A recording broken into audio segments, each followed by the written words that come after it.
Welcome to the Roy Morgan Weekly Update. The Albanese Labor government retained the lead for the fourth week in a row, with support unchanged on 52% ahead of the coalition on 48% on a two-party preferred basis.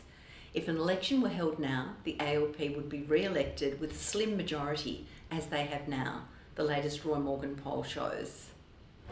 The key weekly indicators had mixed results this week, after the Reserve Bank left interest rates unchanged last week and before today's pre-election federal budget is handed down. Government confidence improved this week, but still low, and consumer confidence continued to languish. So government confidence is 77.5. That's up 4 points in a week, a positive movement. But the Albanese government must be concerned that a majority of Australians, 54%, say the country's heading in the wrong direction, while less than a third, only 31.5%, say the country's heading in the right direction. As a result, Roy Morgan government confidence remains well below the neutral level of 100.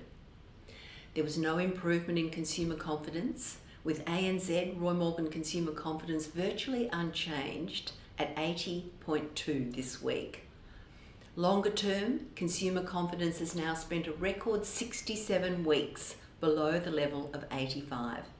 And looking back over the last few months, consumer confidence has now moved in a narrow band of 80 to 85 over the last 23 weeks, more than 5 months since early December. A major driver of the low level of consumer confidence is the low level of buying intentions. When consumers are confident, they think it's a good time to buy. If they're not confident, they think it's a bad time to buy. Now, a majority of 52% of Australians, up 3% in a week, say now is a bad time to buy major household items. Only 19% say now is a good time to buy major household items.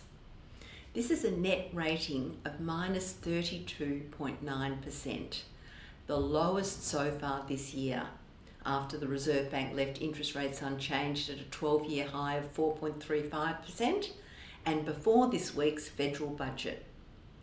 Now, many will be hoping there's some relief from cost of living pressures in the federal budget, which could provide a boost to consumer confidence in the months ahead. In better news, inflation expectations were down 0.2% to 4.8% this week. Australians now expect annual inflation to be 4.8% over the next 2 years. Like consumer confidence, inflation expectations have stayed within a narrow band of 4.8% to 5.3% since early December. For most Australians, petrol prices are the single most visible sign of inflation and cost of living. And this week, there's been a second straight fall in average retail petrol prices, now down 13 cents a litre in the last 2 weeks. Despite the fall, average retail petrol prices have now spent a record 44 weeks, more than 10 months, above $1.80 per litre.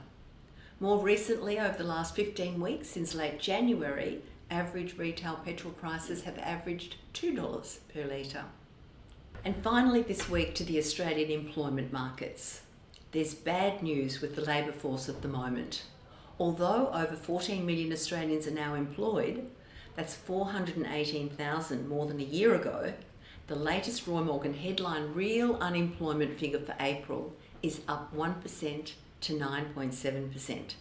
Roy Morgan estimates over 1.5 million Australians are now unemployed. That's the highest figure so far this year. There's also a continuing high level of underemployment. That's part-time workers wanting more hours. Unchanged at 10.1% in April, now almost 1.6 million people are underemployed. The overall figures show total unemployment and underemployment, what we might call workforce underutilisation, was 19.8% of the workforce in April. More than 3.1 million people. This is the highest level of labour underutilisation we've seen in the Australian workforce for over 3 years. That's since the early days of the pandemic in October 2020. There are several factors impacting the Australian labour force. The largest is surging population growth. As we've said throughout the last year, these monthly movements we see in employment and unemployment are all occurring within a broader context of the rapidly increasing population and workforce. So Australia's population aged 14 plus, that's largely the working age population, has increased by a near record 717,000 compared to a year ago, to over 22.5 million. And our workforce is now approaching 15.8 million. That's up 667,000 from a year ago. On one hand, this means more Australians are employed. As we said, 14.2 million Australians are now employed. That's 418,000 more than a year ago. On the other hand, the downside of this surging population is that not everyone joining the workforce is able to find gainful employment. In fact, both unemployment and underemployment have increased by about 250,000 compared to a year ago. So more Australians are now unemployed. Unemployment is up almost 250,000 to 1.535,000, or just over 1.5 million. And crucially, more Australians are underemployed, an increase of over 250,000 to almost 1.6 million. In total, this means a massive 3.1 million Australians are now either unemployed or underemployed in April. As I said earlier, 19.8% of the workforce. Also, as I said earlier, this is the highest figure since the early days of the pandemic, when millions of Australians were put out of work as stringent restrictions were implemented.